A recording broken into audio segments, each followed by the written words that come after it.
Good evening, this is Brian. Today is beautiful early evening, Saturday, October 9th, 2021. I am in the San Gabriel Mountains, Angeles National Forest, and this is Santa Clara Divide Rd. I'm just past the Rosanita Saddle, which is one of the trailhead for the short way up to Mount Hillier. I'm at about an elevation of 5,700 feet. Roughly about 5,700 feet above sea level. And today I want to present a Spotlight on Shrubs video. And today's spotlight is on the ubiquitous, very common, the plant that's everywhere, Rabbitbrush, Ericameria nauseosa. This is Rabbitbrush, also called rubber rabbitbrush, because it has a rubbery texture. A slightly rubbery texture on some of the twigs. Now, Ericameria nauseosa is a shrub, mostly woody-based shrub in the sunflower family, the Asteraceae. And it's a very common fixture of Southern California and a lot of places here in the Southwest and the Western United States, Western North America. Now, Ericameria nauseosa used to be known as Chrysothamnus nauseosus. Used to be in the genus Chrysothamnus, but then this one was separated out of it and put into the genus Ericameria with the golden bushes. So Rabbitbrush is a type of golden bush. But Chrysothamnus is also a type of golden bush. So we still have species of Chrysothamnus. Ericameria, those are all golden bushes. Isocoma, they're all labeled as golden bushes. And it's easy to see why, because in late summer, in fall, these things light up the area with their beautiful golden yellow flowers that are quite festive.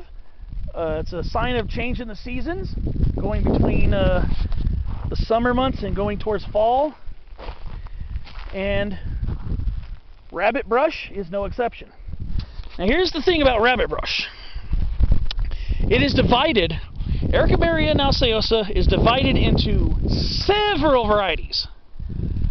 I am actually not going to go into the varieties. This is just on Ericameria nauseosa as a species, because expert determination is required, basically, to separate these varieties.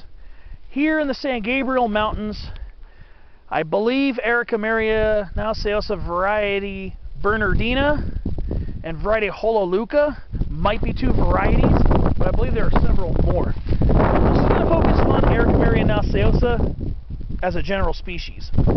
So rubber rabbitbrush, it's a woody-based subshrub slash shrub. So it's woody-based, and then it becomes more herbaceous as you go up the stems. So the tissue here is relatively herbaceous compared to the stems. The stems eventually get this grayish, sometimes slightly furrow or striated bark, and then the leaves on Rabbitbrush are often ephemeral, in other words seasonal. The leaves are very small and linear and very narrow. You can see here, these are the leaves, these little green things sticking out. That's a leaf. These are leaves. There you go. Those are the leaves, these little things sticking out from the stem. Those are the leaves, and I guess depending on elevation, normally up here I believe they would be winter deciduous, but I also believe they could be drought deciduous as well. If anybody knows a little bit more about the deciduousness of the leaves, please drop a comment. What I've noticed is that a lot of the ones at higher elevations, mostly above 5,000–6,000 feet, tend to be leafless during the winter. So you'll see stacks of green stems. That's basically how you know you're looking at Rabbitbrush.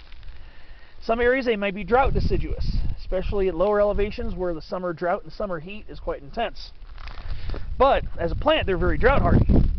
And as you notice, the twigs are green.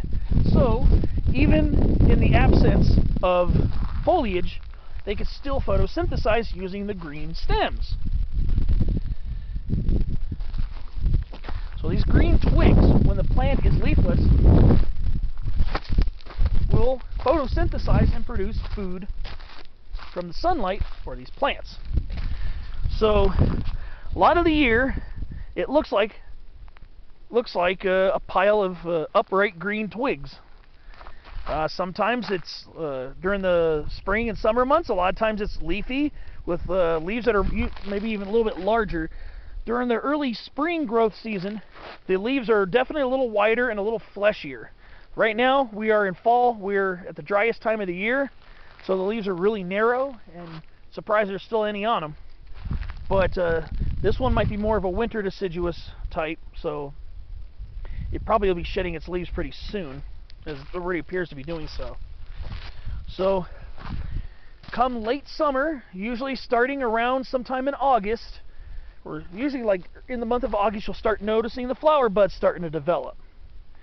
And then towards later in August or September, then these plants just explode, literally explode with color. So these flowers are, or I should say the flower heads are discoid. So these are all individual, these are all flower heads. Each thing you see here, that right there in my finger, those are 3 flower heads. Those are composite flowers.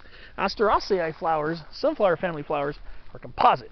So those 3, what look like individual flowers, are actually miniature flower heads. And these type of flowers are basically formed of disc florets instead of ray florets. So the sunflower family, a lot of plants you'll see what look like yellow petals are actually ray florets. And then in the middle you have these disc florets, as you can see here. So this one does not have the ray florets. That's plants like Helianthus and other species of sunflowers have. But in very true to sunflower family, come later in fall, you get these tufted seed heads. There are a lot of little seeds in here. You can see here, these are all the seeds. And judging by the breeze, you can tell that's how they're dispersed when dispersed. Those little bristles are pappi, P-A-P-P-I. Those enable the plant seeds to spread, allowing these plants to get established quite a bit. So, Rabbitbrush, Ericameria nauseosa. Like I said, I'm not going into specifics about the varieties, but this is a plant that definitely deserves a second look. Now, before I go, one thing you'll know is that Rabbitbrush is one of the species that has essential oils, resins, in its sap. Its sap is resinous, and the plant is resinous. So you can get a very thick, smoky, sweet, smoky aroma when you're around this plant. It is sometimes quite akin to creosote bush. It's not exactly the smell of creosote, but it is kind of along the same lines. It has a very smoky and sometimes quite overpowering when the plant is out in the full hot sun, which this plant is a haleophile. It loves the sun, grows in very sunny locations. Disturbed spots like this, trail sides, meadows, open sagebrush country, sometimes openings in conifer forest, sometimes openings in chaparral, even in high desert locations. You'll get varieties of Rabbitbrush. So, again, on very moist, like very humid days, wet days, and very hot sunny days, this plant's smell can carry for quite a distance. It's not a bad smell. It's, in my opinion, it's not. However, it can be overpowering if it's really strong. So some people might go, oh, this is kind of strong. It does give off a smell. I don't smell it much right now because it's very cool. It's probably about 45, 50 degrees right now. It's probably about 6:30 in the evening here. But another thing you'll notice that this plant does grow, the species as a whole grows at quite a quite a variety of elevations. I've seen them at 4,000 feet, maybe even a little lower. I don't believe I've seen them at sea level. I don't know if they're really that low in elevation, but I've seen them at 4,000 feet in the Mojave Desert, and I've seen them well above 8,000 feet high up in our mountains like here, the San Gabriels. This plant is very prevalent at high elevations too, in openings in Jeffrey pine forest, and sometimes the openings in subalpine forest, lodgepole and limber pine. So give this plant a check. Check it out. Give it a look over. Give it some appreciation. Give it some love. Like I said, a lot of the time of the year, there's a year that looks like upright green sticks. Sometimes leafy green sticks. But then come late summer, early fall, this plant explodes in color. And that's why I wanted to do this spotlight now, because it's the perfect time. It's early October, and this plant is on fire. So there you have it. Ericameria nauseosa rabbitbrush, or rubber rabbitbrush as some people call it. Again, this is what it looks like a lot of the year, right here. See this individual? It's a leafless, and it looks like a stack of twigs. Again, green twigs means this plant can still photosynthesize, even though it's in a relatively dormant state. So a lot of the year, especially in the winter, well, a lot of times in the winter you'll still see a lot of the seed heads. So a lot of times it'll be a bundle of sticks with seed heads on them. You'll see a lot of this. So the seed heads, you'll see a lot of this on them. But then come later in the winter when everything's blown off, it often looks like this, or in some of the most drought-full areas it'll look like this in the middle of summer before the flowers come on. And then, boom! There you have it. Ericameria nauseosa.